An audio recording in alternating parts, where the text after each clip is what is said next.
महाराष्ट्र में भले ही एनडीए ने सरकार बना ली हो, लेकिन सरकार अभी भी सवालों के घेरे में है। विपक्ष विधानसभा चुनाव के नतीजों में धांधली के आरोप लगा रहा है।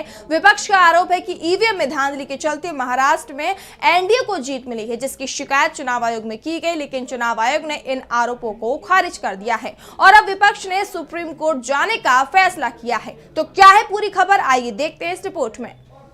महाराष्ट्र विधानसभा चुनाव में हेरफेर के आरोप में अब इंडिया गठबंधन सुप्रीम कोर्ट का दरवाजा खटखटाएगा। चुनाव आयोग के द्वारा आरोपों को खारिज करने के बाद विपक्ष अब चुनाव आयोग के खिलाफ ही सुप्रीम कोर्ट जाएगा।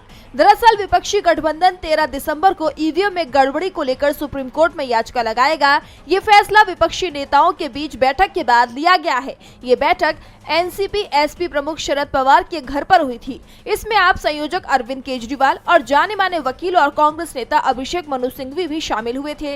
इसकी जानकारी खुद एनसीपी शरद पवार के नेता प्रशांत जगताप ने दी है। बता दें कि विपक्ष के आरोपों को चुनाव आयोग ने खारिज कर दिया है। आयोग ने जानकारी दी है कि 23 नवंबर को काउंटिंग के दिन हर विधानसभा क्षेत्र के 4 बूथों के वीवीपैट पर्चियों की गिनती की गई। इस गिनती में कोई गड़बड़ी नहीं पाई गई है। दरअसल विपक्षी दलों ने रिजल्ट में गड़बड़ी का आरोप लगाया था। विधानसभा के विशेष सत्र के पहले दिन विधायकों के शपथ ग्रहण का उन्होंने बहिष्कार भी किया था और विपक्ष ने चुनाव आयोग से वीवीपैट की पर्चियों से वोट का मिलान करने की मांग की थी।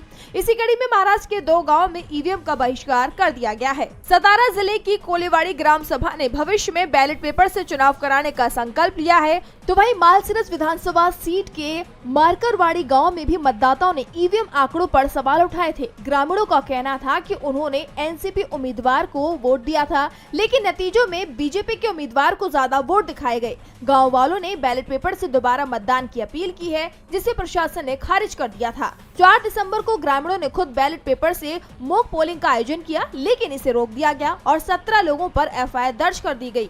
अब ऐसे में देखना होगा कि सुप्रीम कोर्ट इस मामले में सुनवाई करता है या नहीं।